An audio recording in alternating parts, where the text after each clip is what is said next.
Folks, welcome back to another episode of The Fallen Badge.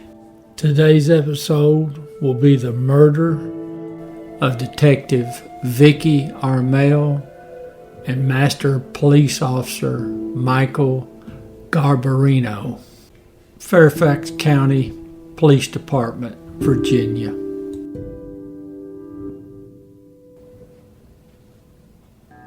Folks, our story is going to open in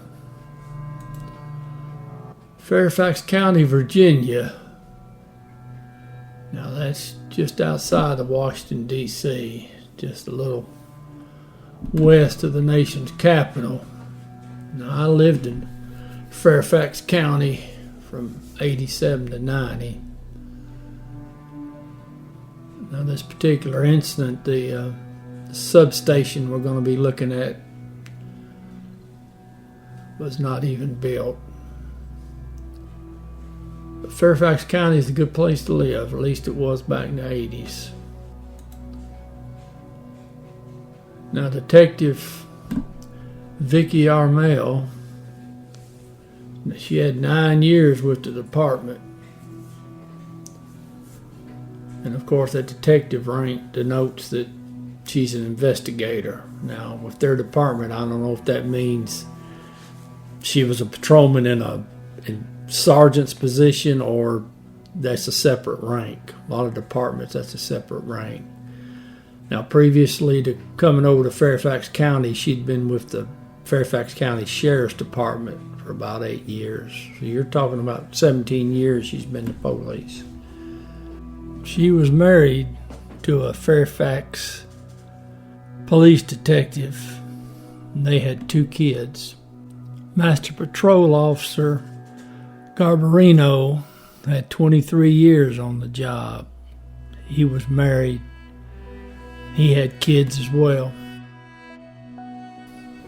Our suspect, a young fella who unfortunately had some mental issues. And what we'll see later is this suspect had a father that had a penchant for collecting large amounts of firearms that he didn't bother to secure in the house. Start at the beginning of this sad story. April 18th, 2006. In Rockville, Maryland. This fella, he's just left the building there at 9900 block of Blackwell Road. Now he's pulling out of the parking lot and he's getting ready to turn onto the street. He stops to let this young fella walked by on the sidewalk. The young fella walks in front of him and then comes around and he threatens the driver, says he has a gun, tells the fella to get out of his truck, he wants it. Our suspect here, our young fella, he did let the victim get all his belongings out of the truck. It was a Toyota 4Runner. And just a quick side note here. If somebody's carjacking you, don't ask them if you can get stuff out of the vehicle. You need to hurriedly leave. Now, later that night, Fairfax police, they call police up there in Montgomery County, which is Maryland. That's where Rockville's at. They said that the young fella had turned himself in. Now, when he turned himself in, we're not for sure which police station he was at in Fairfax County. We don't know if he was at that station house, the Sully District Station, or not. Either way, he turns himself in. and then he's transported up to Montgomery County, and he's charged with armed carjacking and theft of property over $500. Now, he's released April 22nd, so just about 4 days later. He posts a bond, he gets out, and I want to say that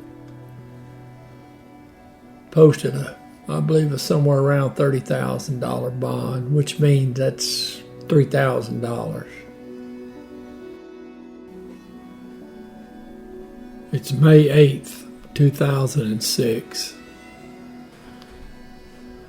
Now the suspect, he's at his house, which is in the 6200 block of Prince Way. That's in Centerville, Virginia. Now somewhere around 3:15 or so in the evening, this young fella, he gets possession of some of his dad's firearms. I'm not sure where they were stored or how. Evidently they weren't all stored in a gun safe. He gets him a bolt-action .30-06 rifle, AK-47 semi-automatic rifle, 4 pistols, and 2 knives. Now he's got guns. Those pistols are, he's got them stuck in his waist and everywhere else. So he just takes off walking. Now he's wearing all camouflage as he usually does. Now he's got a black face mask, and I don't know if he's got it on while he's walking or not. Evidently he did. So he's walking through the neighborhood. But now at 3:37 p.m., Police Communications, they get a call, says that a heavily armed man just attempted to carjack a Ford pickup truck there at 14,800 block of Bodley Square. Now, that's in the London town community. Basically, it's about a 3-minute commute from the suspect's house to this point here if he was driving. Now he's walking, so it probably took him a couple more minutes, but he's literally in his neighborhood. Now 8 minutes later,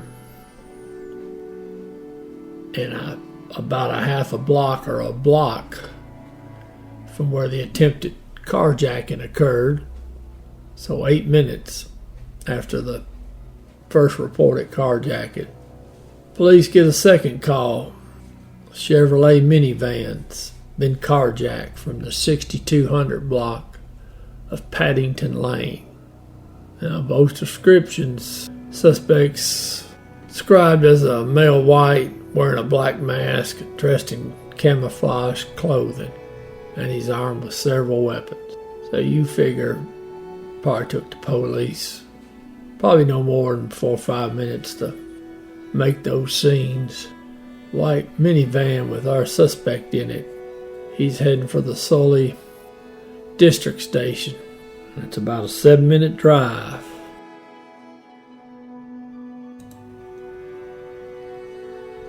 Alright folks, it's 3:52 p.m. The suspect hits the parking lot. I figured he must have come west and took a left, and he came into, looks like the civilian side of the building, which would be the east side. And the only way I could figure he got over to the police parking is he went around the rear of the building. It looks like it's open all the way through. There's a gate, so you can't pull directly onto the police lot, but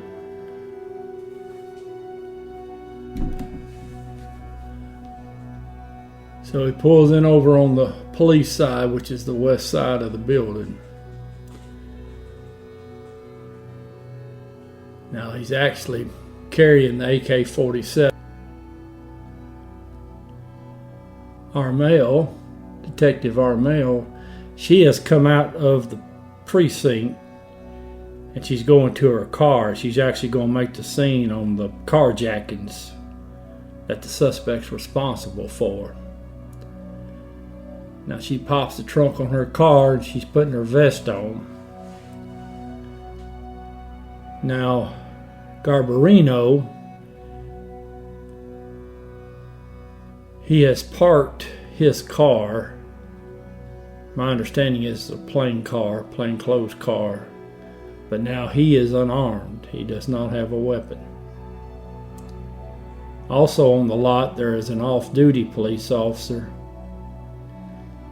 sitting in what I took to mean that he was in his personal vehicle. Now, I do not know the exact location of where Garbarino was at, Master Police Officer Garbarino. And the only thing I know for sure about Detective Armel would have been she'd have come out that back door down the sidewalk. I don't know where her car was parked. I also don't know where the off-duty police officer was sitting, but they were all on that lot. Now the suspect, he opens up. My understanding from the resource material is he goes after Master Police Officer Garbarino first. Now he cranks off multiple rounds into the car.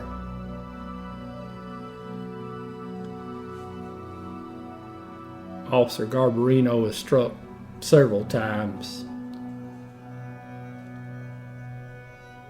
Now the suspect then fires rounds at the gas pumps there for the police station. Now, allegedly, I don't know if he didn't bring enough ammo or what, he then returned to the carjacked white van, put the AK-47 down, and picked up the .30-06 rifle, bolt action. Now, when the shots are fired, Detective Armel, she immediately engages the suspect, which is sitting there facing somebody that's got long guns. But she stood her ground and she starts returning fire at the suspect. Suspect's firing back. Now, during this exchange of gunfire, Detective Armel is struck. Now, of course, suspect has a long gun, so the Kevlar vest she's wearing, it's nothing. It will not stop rifle rounds. So she is struck several times, and now she's down. The off-duty officer, he gets out of his car. He has time to put his vest on during the shootout. Now, according to the resource material, he identified himself to the suspect and then told the suspect not to move. Well, I'm not judging, I'm just making an observation, but I think we're way beyond the point of giving him verbal commands. But anyways, he's there, I'm not. He's facing a guy with a long gun. God bless him. So, of course, the suspect disobeys the commands by the officer, and he has now, I guess he's running out of ammo for the rifle, he's now using one of his pistols. Him and the off-duty officer then start exchanging rounds. Now, at least one of the rounds from the off-duty officer hits the suspect and puts him on the ground. It doesn't finish him, but it puts him down, because the suspect then gets back up and continues to fire at the off-duty officer. Now, the off-duty officer hasn't been struck, but now he's run out of ammo. So he has to retreat in between the parked cars, I can only assume. Now, two uniformed officers, they come around the station and they get into the woods. Now, I do not know if they were in that wooded section on the south side of the station, which would be on the rear, or if they were over on the west side which would be, if you're looking at the picture to the left. They were at one of those two sides, but they came through the woods, got to the fence, and then they opened up on the suspect. And the suspect was hit multiple times. Okay, the suspect is DOA on the scene. Now, Detective Armel, she's transported to the hospital, as is Officer Garbarino. Now, Detective Armel, she dies within just a few hours. In fact, she was quite possibly DOA on the scene, but as I've told y'all before, police officers always get transported. Now, Officer Garbarino, he hung on until April 17th before he died. So he held on for quite a while. Because according to what I read from the doctors that treated him, it was just, they just didn't know how he lasted that long. He just had a will to live.